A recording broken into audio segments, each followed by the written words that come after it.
Assalamualaikum warahmatullahi wabarakatuh. Perkenalkan, kami dari kelompok 2. Di sini kami akan mempresentasikan hasil tugas kelompok mata kuliah kecerdasan buatan, yaitu Heart Failure Prediction Using Logistic Regression. Baik, untuk anggota kelompok kami terdiri dari 4 anggota, yaitu yang pertama ada Aulia Nur Fajriah, yang kedua ada Lutfi Andrianto, dan yang ketiga ada Alfonsus Jovian Rinaldo, dan yang terakhir ada Agnes Warna. Baik, untuk problem yang kami angkat di sini adalah heart failure atau gagal jantung, di mana pengertian dari heart failure adalah kondisi ketika jantung melemah sehingga tidak mampu memompa darah yang cukup ke seluruh tubuh. Untuk objektif yang kami sasar di sini adalah memprediksi gagal jantung berdasarkan dari dataset yang telah ada. Untuk metode yang kami gunakan di sini adalah logistic regression, karena logistic regression akan menghasilkan dua output berbeda, yaitu keluaran 0 dan 1, sehingga sangat cocok untuk memprediksi problem yang kami angkat, yaitu gagal jantung. Untuk datasetnya sendiri kami ambil dari gagal.com, untuk linknya sudah kami cantumkan dalam PPT. Lalu untuk source codenya sendiri kami juga buat di gagal.com untuk mempermudah kami dalam pengambilan dataset dan kerja kolaboratif antara anggota tim. Karena dataset yang kami gunakan berasal dari Kaggle, maka kami pun menggunakan editor dari Kaggle juga, karena lebih praktis apabila dibandingkan menggunakan Jupyter Python misalnya, itu akan lebih ribet karena kami harus download dulu datasetnya dan input secara berkala setiap kali kami mau running. Sedangkan di Kaggle, penggunaannya lebih simple dan bahasa yang digunakan tetap sama, yaitu Python, termasuk segala jenis library di dalamnya. Nah, ini adalah dataset kami. Ada banyak feature di sini yang tentunya tidak semuanya akan digunakan. Tapi sebelum itu kami akan melakukan terlebih dahulu pengecekan data. Dan hasilnya semua data sudah non-null.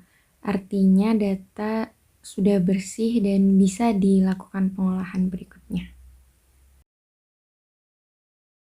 Kemudian kami melihat korelasi di antara feature-feature tersebut untuk menentukan feature apa yang akan kita gunakan berikutnya, dan hasilnya ternyata age dan serum kreatinin itu memiliki korelasi yang lebih tinggi dibandingkan feature lainnya terhadap feature death event.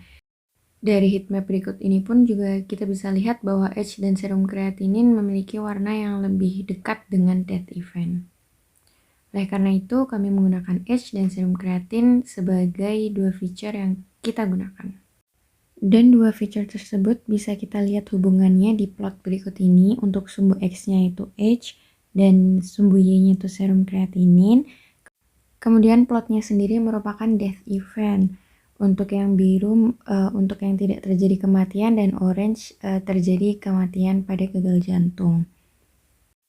Dari sini kami mengambil age dan serum kreatin sebagai X dan death event sebagai Y. Variabel di sini masih X-raw karena memang akan kita olah terlebih dahulu age dan serum kreatin. Kita bisa lihat apabila X-raw itu di print, untuk age dan serum kreatin memiliki skala yang berbeda. Oleh karena itu akan kita standarisasi terlebih dahulu supaya skalanya sama. Dan cara untuk menyamakan skalanya itu disebut standard scalar. Tapi di sini kami menggunakan kelas yang kami buat sendiri. Di dalamnya ada method fit. Ini untuk mengidentifikasi terlebih dahulu besaran standar deviasi dan rata-rata dari data tersebut.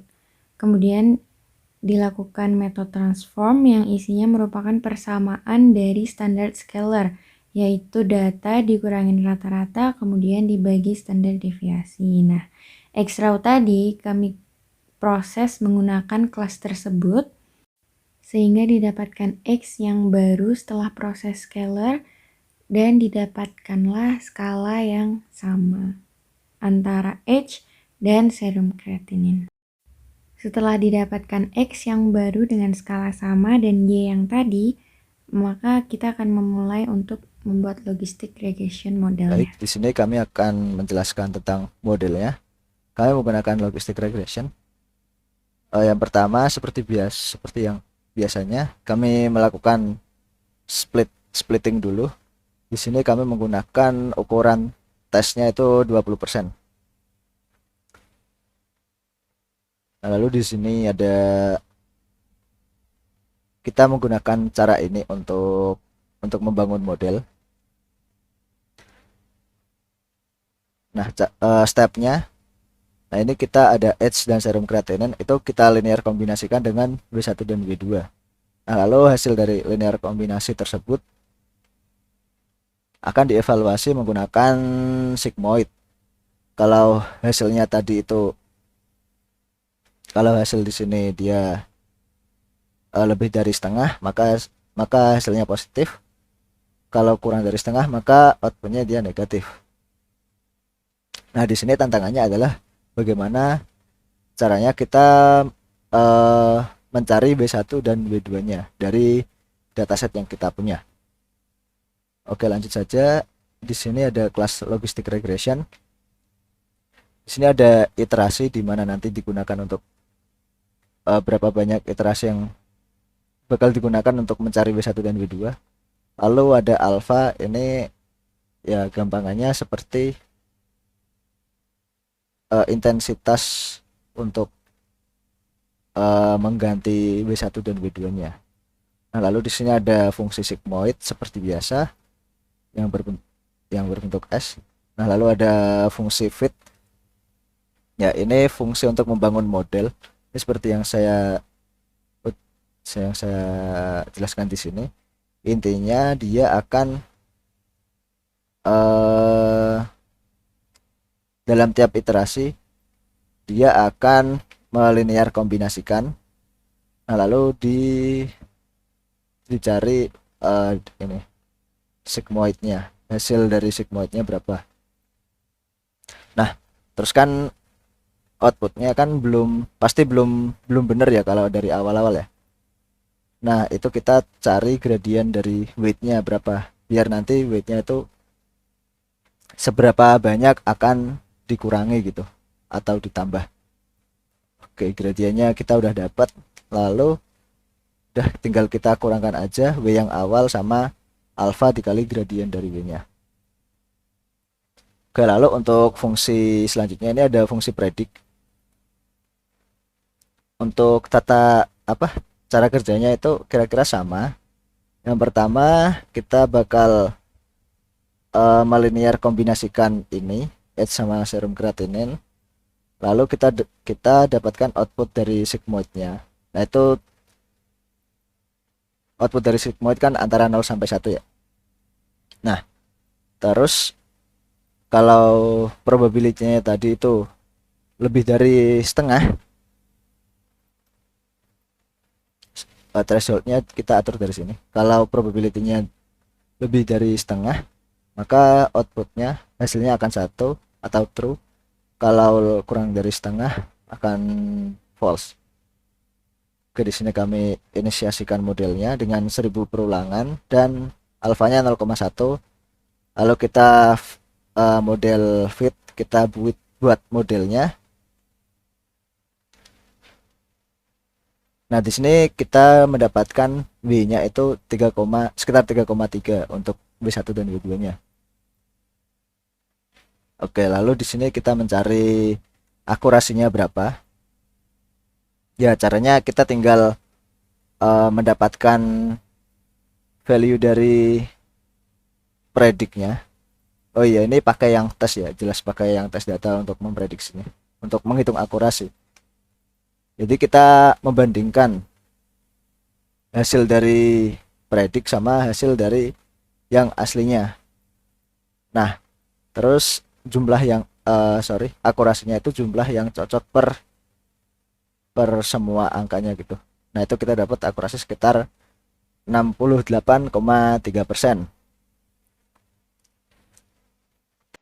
Selanjutnya itu penggunaan dari logistic regression itu sendiri, di mana kami bagi menjadi dua, yaitu non-interaktif dan interaktif.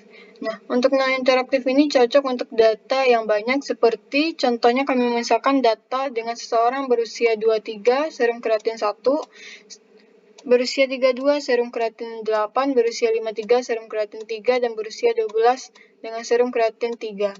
Data yang kami sebutkan tadi itu akan distandarisasikan menggunakan skalar. Untuk hasilnya itu akan menggunakan model yang telah dibuat tadi. Dan ketika dijalankan, itu akan menghasilkan 0 untuk yang berusia 23, di mana dia tidak akan mengalami kematian, 1 untuk berusia 32, di mana dia kemungkinan akan mengalami kematian, 1 untuk berusia 53 juga mengalami kematian, dan 0 untuk berusia 12 itu tidak akan mengalami kematian. Selanjutnya itu cara interaktif, di mana cara interaktif ini cocok untuk data yang akan kita inputkan satu persatu, seperti usia seseorang dan serum kreatin yang dimiliki oleh orang tersebut. Nah, data yang telah kita masukkan tadi itu akan distandarisasikan menggunakan scalar, dan untuk hasilnya akan menggunakan model yang telah dibuat sebelumnya. Apabila kita run, maka kita masukkan usia seseorang misalkan 43, lalu serum kreatinnya dengan 3. Nah, untuk hasilnya akan bernilai 1, yaitu orang tersebut kemungkinan akan mengalami kematian. Result atau hasil yang didapatkan. Berdasarkan demonstrasi logistic regression yang telah kami lakukan tadi, kami menggunakan metode akurasi untuk memprediksi seberapa akuratnya seseorang yang memiliki age dan serum kreatin yang tinggi tersebut dapat mengalami gagal jantung. Sehingga hasil yang kami dapatkan yaitu sebesar 68,33%. Oleh karena itu, kami dapat menyimpulkan bahwa logistic regression dapat digunakan untuk memprediksi heart failure atau gagal jantung. Sekian hasil presentasi dari kelompok 2. Apabila ada kata-kata yang salah, mohon dimaafkan. Wabillahi taufiq wal hidayah. Wassalamualaikum warahmatullahi wabarakatuh.